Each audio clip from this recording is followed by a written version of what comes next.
Sir, അങ്ങ് എഴുതിയ ഒരു ലേഖനം ഇന്ന് അങ്ങ് ജനൻ ടിവിയോട് നടത്തിയ പ്രതികരണം, ഇത് രണ്ടും വിരൽ ചൂണ്ടുന്നത് നേരത്തെ ഞാൻ ആമുഖത്തിൽ പറഞ്ഞ പോലെ അങ്ങ് കാസർഗോഡ് മുതൽ മുഴുവൻ സഖാക്കന്മാരും ഉമ്മൻചാണ്ടി രാജിവെച്ച ശേഷം മാത്രമേ തിരുവനന്തപുരത്ത് നിന്ന് മടങ്ങുകയുള്ളൂ എന്ന് പ്രഖ്യാപിച്ചാണ് സമരത്തിനായി വണ്ടി കയറിയത്. വളരെ മികച്ച രീതിയിൽ ആ സമരം ആരംഭിക്കുകയും ചെയ്തു. സർക്കാരിനെ വലിയ തോതിൽ പിടിച്ചുകുലുക്കി ഉമ്മൻചാണ്ടിക്ക് രാജിയല്ലാതെ മറ്റൊരു മാർഗമില്ലാത്ത അവസ്ഥയിലേക്ക് എത്തുമ്പോഴാണ് പെട്ടെന്ന് ഒരു ജുഡീഷ്യൽ അന്വേഷണത്തിൻ്റെ പേരിൽ ഈ സമരം അങ്ങ് അവസാനിപ്പിക്കുന്നത്. അത് കേവലം ജുഡീഷ്യൽ അന്വേഷണം പ്രഖ്യാപിച്ചതുകൊണ്ട് മാത്രമല്ല എന്നാണ് താങ്കൾ പറഞ്ഞു വെക്കുന്നത്. ചില ഒത്തുതീർപ്പുകൾ, ചില ചർച്ചകളൊക്കെ നടന്നിരുന്നുവെന്ന്.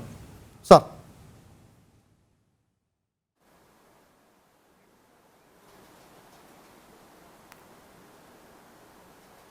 സോളാർ കേസിൽ ആയിട്ട് ബന്ധപ്പെട്ട സമരം പിൻവലിച്ച സാഹചര്യത്തെക്കുറിച്ച് ഇതിനകം തന്നെ സുദീർഘമായ ഒരു ചർച്ച നടന്നു.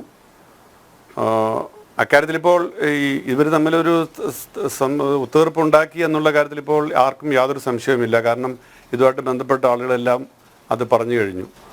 ആരാദ്യം വിളിച്ചു എന്നുള്ള കാര്യത്തിൽ മാത്രമേ ഉള്ളൂ ഇപ്പോൾ തർക്കമുള്ളത്. അതിപ്പോൾ ജനങ്ങൾക്കെല്ലാം ബോധ്യമായി.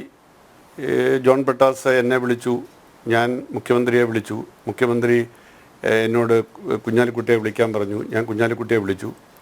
അതിനുശേഷം നടന്നത് കുഞ്ഞാലിക്കുട്ടി നേരിട്ടോ അല്ലെങ്കിൽ തിരുവഞ്ചൂർ രാധാകൃഷ്ണൻ വഴിയോ കോടിയേരി ബാലകൃഷ്ണനുമായിട്ട് സംസാരിച്ചു. അവിടെയാണ് ഇതിൻ്റെ ഒരു ഒത്തുതീർപ്പിലേക്ക് എത്തുന്ന ഘടകം അതാണെന്ന കാര്യത്തിൽ യാതൊരു സംശയമില്ല.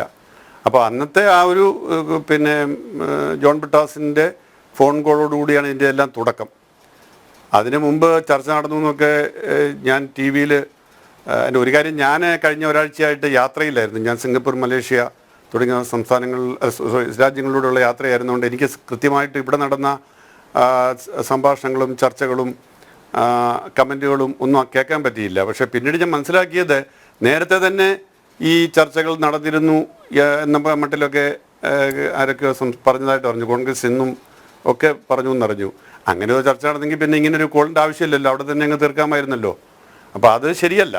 അങ്ങനെ നേരത്തെ നടന്ന ചർച്ചയുടെ അടിസ്ഥാനത്തിലൊന്നുമല്ല. മാത്രമല്ല, അങ്ങനെ നേരത്തെ ചർച്ച നടന്നു എന്ന് പറയുമ്പോഴാണ് ഇതിൻ്റെ പിന്നിലൊരു ഡീലുണ്ടായിരുന്നു എന്ന് സംശയിക്കേണ്ടി വരിക. അങ്ങനെ ഡീല് എനിക്ക് അറിയില്ല. പക്ഷേ അന്നത്തെ ദിവസത്തെ ആ ഒത്തുതീർപ്പ് ഇടത് മുന്നണിയും വലത് മുന്നണിയും തമ്മിലുള്ള ചർച്ചയിൽ തുടർന്നുണ്ടായ ഒരു തീർപ്പാണ് എന്നുള്ള കാര്യത്തിൽ യാതൊരു സംശയവുമില്ലാതെ ജനങ്ങൾക്കും ബോധ്യമായിട്ടുണ്ട്. ഇപ്പോഴ് ഇതാണ് ഇതിൻ്റെ ഒരു രാഷ്ട്രീയ സാഹചര്യം. മറ്റൊന്ന്, ഇന്നിപ്പോൾ ഉണ്ടായിരിക്കുന്ന ഈ ബാർക്കോഴ വിഷയം കൃത്യമായിട്ടും ഇത് ഞാൻ എൻ്റെ പുസ്തകത്തിൽ അത് പിന്നീട് വിവരിക്കുന്നുണ്ട്. അതായത് അന്ന് ഈ ബാർക്കോഴ ഇതിനകത്ത് ഈ സോളാർ കേസിൽ അതിനെ ആക്സലറേറ്റ് ചെയ്ത അതിനെ കൂടുതൽ ത്വരിതപ്പെടുത്തിയ ഒരു വലിയ ഘടകമാണ്. ഈ ബാർക്കോഴ വിഷയം അല്ലെങ്കിൽ ബാർ ഉടമകളുടെ ഇടപെടലിൽ തന്നെയാണ് ഈ സത്യം പറഞ്ഞു കഴിഞ്ഞാൽ ഉമ്മൻചാണ്ടിക്കെതിരായിട്ട് ഈ സോളാർ കേസിനെ ഇത്രയും ശക്തമായിട്ട് ഊതിക്കത്തിച്ചത്. അത് എൻ്റെ പുസ്തകത്തിൽ വിശദമായിട്ട് അത് പറയുന്നുണ്ട്. അപ്പോൾ ആ നിലയിൽ ഇത് ഞാൻ പറയുന്ന ഒരു ഭയങ്കര കോയിൻസിഡൻസ് പോലെയാണ്. ഇപ്പം തന്നെ ഒരു ഇടത് സർക്കാരിനെതിരായിട്ട് ഇങ്ങനത്തെ ബാർക്കോഴ വന്നിരിക്കുന്നത്. ഇതുപോലെ തന്നെ ഉള്ളൊരു ആരോപണം തന്നെയാണ് അന്നും ഉണ്ടായത്. അന്ന് ബിജു രമേശൻ എന്ന് പറയുന്ന ബാർ ഉടമ മനോരമ ചാനലിൽ നടത്തിയ ഒരു വെളിപ്പെടുത്തലാണ് അന്നത്തെ ബാർക്കോഴ കേസിൻ്റെ തുടക്കം. അതിനെ തുടർന്ന് ഇതെല്ലാം ഘട്ടത്തിലേക്ക് പോയി എന്നുള്ളത് ചർച്ച ചെയ്യുമ്പോൾ ഇതിൻ്റെ ഒരു റെപ്ലിക്ക പോലെയാണ് നമുക്ക് തോന്നുക. പശ്ചാത്തലം. സാർ, രണ്ട് കാര്യങ്ങൾ. ഒന്ന്, CPM-നെ സംബന്ധിച്ച് സെക്രട്ടേറിയറ്റ് വളയിൽ പോലൊരു സമരം മികച്ച രീതിയിൽ നടപ്പാക്കാനും അത് എല്ലാ രീതിയിലും അതിൻ്റെ സംഘടനാ സംവിധാനങ്ങൾ മികവുറ്റതാക്കാനുമുള്ള സംഘടനാ ശ്രേണി അവർക്കുണ്ട്, സംഘടനാ ശക്തിയുണ്ട്. അങ്ങനെ വളരെ വിജയകരമായി നടത്തുന്ന ഒരു സമരം അതെങ്ങനെയൊക്കെ കൊണ്ടുപോകണമെന്ന് കൃത്യമായി അവർക്ക് ധാരണയുമുണ്ട്. രണ്ട്, ഉമ്മൻചാണ്ടി എന്ന മുഖ്യമന്ത്രിക്ക് രാജിവെക്കാൻ നിവൃത്തിയില്ലാത്ത തരത്തിലേക്ക് വലിയ സമ്മർദ്ദത്തിലേക്ക് സമരം കൊണ്ടുവന്നു. അങ്ങനെ രണ്ട് കാര്യങ്ങൾ LDF-ന് അനുകൂലമായി നിൽക്കുമ്പോൾ പെട്ടെന്ന് ഇത് പിൻവലിച്ചുകൂടെ എന്നൊരു ചോദ്യം ജോൺ ബ്രിട്ടാസ് പോലെ അന്ന് മുഖ്യമന്ത്രിയുടെ വലിയ വിശ്വസ്തനായ ആൾക്ക് സാറിനെ പോലൊരു മാധ്യമപ്രവർത്തകരോട് ചോദിക്കേണ്ടി വന്നൊരു സാഹചര്യം അതെന്താണെന്നാണ് സാറിൻ്റെ ഒരു നിരീക്ഷണം?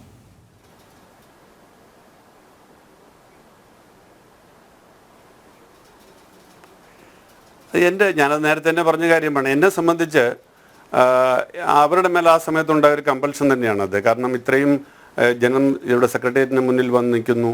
അതേസമയം തന്നെ ഈ സെക്രട്ടേറിയറ്റിന് 2 ദിവസം അവധി കൊടുക്കുന്നു, 1 ദിവസം പൊതു ഒഴിവ് വരുന്നു. അങ്ങനെ 3 ദിവസം തുടർച്ചയായിട്ട് സെക്രട്ടേറിയറ്റ് പൂട്ടുമ്പോൾ ഈ ജനം ഇതിന് സമരത്തിന് പ്രസക്തി ഇല്ലാതായി. ഇതാണ് ഞാൻ മനസ്സിലാക്കുന്നത്. അല്ലാതെ അതിനപ്പുറത്തേക്ക് എന്നൊരു ഡീൽ ഉണ്ടായിരുന്നുള്ളതിനെ സംബന്ധിച്ച് എനിക്ക് ബോധ്യമൊന്നുമില്ല. ഇല്ലാത്തൊരു കാര്യം ഞാൻ പറയുന്നുമില്ല. അപ്പോൾ അങ്ങനെയുള്ള ഒരു സമ്മർദ്ദം വന്നതുകൊണ്ടായിരിക്കണം അന്ന് എന്നെ ബ്രിട്ടാസ് വിളിക്കാനും എനിക്കൊന്നും ബ്രിട്ടാസ് എന്നെ വിളിച്ചത് ഈ സമരം തീർക്കാനായിട്ട് അവർ തയ്യാറാകുമ്പോൾ അത് സംബന്ധിച്ച് ഉമ്മൻചാണ്ടിയുടെ നിലപാട് എന്താണെന്ന് അവർക്ക് അറിയണം. അത് എളുപ്പത്തിൽ അറിയാനുള്ള ഒരു മാർഗ്ഗം ഉള്ളതുകൊണ്ടായിരിക്കണം എന്നോട് അന്നേരം പെട്ടെന്നല്ലേ എന്നെ ആയിരിക്കും കിട്ടിയത്. വിളിച്ചിട്ട് ചോദിക്കുന്നു ഉമ്മൻചാണ്ടിയോടൊന്ന് ബന്ധപ്പെടാമോ ചോദിക്കാമോ എന്ന് ബ്രിട്ടാസ് ആവശ്യപ്പെടുന്നത്. ഞാനത് ചോദിച്ചു. അപ്പം ഒരു സമരം തീരുന്ന കാര്യത്തിൽ ഒരു മുഖ്യമന്ത്രിക്കെതിരായിട്ട് ഒരു സമരം നടക്കുന്നു, അതൊരു ബ്രഹ്മാണ്ഡ സമരം നടക്കുന്നു. ആ സമരം തീർക്കാനായിട്ട് LDF തയ്യാറാണെന്ന് പറഞ്ഞാൽ വേണ്ട, നിങ്ങൾ സമരം തീർക്കണ്ടെന്ന് ഏതെങ്കിലും മുഖ്യമന്ത്രി പറയുമോ, ഏതെങ്കിലും പാർട്ടി പറയുമോ, ഏതെങ്കിലും മുന്നണി പറയുമോ? സമരം തീർക്കാനല്ലേ അവർ തയ്യാറാവുള്ളൂ. അപ്പോൾ അങ്ങനെ സമരം തീർക്കാനായിട്ട് പിന്നെ ബ്രിട്ടാസിൻ്റെ കോളിൻ്റെ പിന്നിൽ പാർട്ടിയുണ്ടോ, പാർട്ടി നേതൃത്വമുണ്ടോ എന്നുള്ളത് മാത്രമായിരുന്നു മുഖ്യമന്ത്രി എന്നോട് ചോദിച്ചത്. അതുണ്ട് എന്ന് ഞാൻ പറഞ്ഞപ്പോൾ പിന്നെ അദ്ദേഹത്തിന് സംശയമൊന്നും ഇല്ലായിരുന്നു. കുഞ്ഞാലിക്കുട്ടിയെ വിളിക്കാൻ പറഞ്ഞു. കുഞ്ഞാലിക്കുട്ടി ഇടപെടുന്നു. പിന്നെ അതിനുശേഷം തിരുവഞ്ചൂർ ഇടപെടുന്നു. അങ്ങനെ അതിന് അരങ്ങൊരുങ്ങുകയാണ്. ആ അരങ്ങിനകത്ത് പിന്നെ ആ ചർച്ചകളൊക്കെ ആരൊക്കെ നടത്തി എന്നുള്ളതൊന്നും എനിക്കറിയില്ല. കാരണം ഞാൻ പാർട്ടി മെമ്പറല്ല, എനിക്ക് അതിനകത്ത് താല്പര്യവും ഇല്ല. ഞാനിങ്ങനെ ഒരു പത്രപ്രവർത്തകൻ എൻ്റെ സുഹൃത്തായ രവീന്ദ്രൻ ബ്രിട്ടാസെ വിളിച്ചത് എനിക്ക് അടുപ്പമുള്ള, വ്യക്തിപരമായിട്ട് അടുപ്പമുള്ള മുഖ്യമന്ത്രിയോട് കമ്മ്യൂണിക്കേറ്റ് ചെയ്യുക എന്നത് മാത്രമാണ് ഞാൻ ചെയ്തത്. അല്ലാതെ ഞാനിതിനകത്തൊരു പാർട്ടിയോ പങ്കാളിയൊന്നും അല്ലാന്ന് തുടക്കം തൊട്ട് ഞാൻ പറഞ്ഞിട്ടുണ്ട്. ഇതാണ് അതിൻ്റെ ഒരു സാഹചര്യം. അപ്പം ഇത് പിൻവലിച്ചതിൻ്റെ പിന്നിൽ തീർച്ചയായിട്ടും ഇടതു മുന്നണിയുടെ ഒരു ആവശ്യം തന്നെയായിരുന്നു.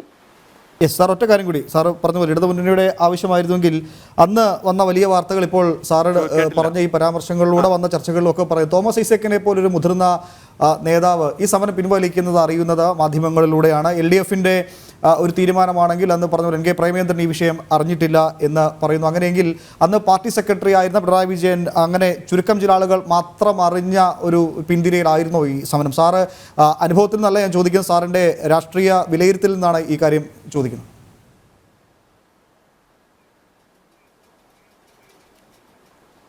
കാര്യത്തിൽ യാതൊരു സംശയമില്ല. ചുരുക്കം ചിലർ മാത്രം അറിഞ്ഞുള്ളൊരു തീരുമാനമായിരുന്നു. അത് വളരെ വ്യക്തമായില്ലേ? അത് എന്തുകൊണ്ടാണ് ഞാൻ മനസ്സിലാക്കുന്നത്, ഞാനിവിടെ ഇല്ലായിരുന്നു എങ്കിലും ഞാൻ മനസ്സിലാക്കുന്നത് തോമസ് ഐസക് ഇതുവരെ എന്നോട് പ്രതികരിച്ചിട്ടില്ലല്ലോ, ഒരു വാക്കും പറഞ്ഞിട്ടില്ലല്ലോ. പ്രേമേന്ദ്രൻ അന്ന് ഇടതു മുന്നിൽ ശക്തമായിട്ട് സമരം നയിച്ചുകൊണ്ടിരിക്കുന്ന ആളാണ്. പ്രേമേന്ദ്രൻ തന്നെ അതിൻ്റെ പുസ്തകത്തിലും പറയുന്നുണ്ടത്. പ്രേമേന്ദ്രൻ സെക്രട്ടേറിയറ്റിന് മുന്നിൽ സമരം നടത്തിക്കൊണ്ടിരിക്കുമ്പോഴാണ് അദ്ദേഹത്തിന് ഒരു മെസ്സേജ് വരുന്നത് എത്രയും വേഗം AK സെൻറ്ററിൽ എത്താനായിട്ട്. അവിടെ എത്തിയപ്പോൾ അവിടെ എല്ലാവരും ഇരുന്ന് TV കാണുകയാണ്. TV കാണുന്നത് എന്തിനു വേണ്ടിയാണ്? മുഖ്യമന്ത്രി ഉമ്മൻചാണ്ടി സോളാർ കേസിൻ്റെ അന്വേഷണം ജുഡീഷ്യൽ കമ്മീഷനെ ഏൽപ്പിക്കാൻ, ജുഡീഷ്യൽ അന്വേഷണം പ്രഖ്യാപിക്കുന്നത് കേൾക്കാൻ വേണ്ടി അവിടെ പത്രസമ്മേളനം നടത്തിയാണ്. കാരണം ആ പത്രസമ്മേളനം കേട്ടിട്ട് വേണം സമരം പിൻവലിച്ചതായിട്ട് പ്രഖ്യാപിക്കാനായിട്ട്. അപ്പം കൃത്യമായും അതിൻ്റെ ഒരു അരങ്ങോടെ ഒരുങ്ങിക്കഴിഞ്ഞു. അത് വളരെ കൃത്യമാണ്. അക്കാര്യത്തിൽ ഇനിയിപ്പോൾ ആർക്കെന്താ സംശയം?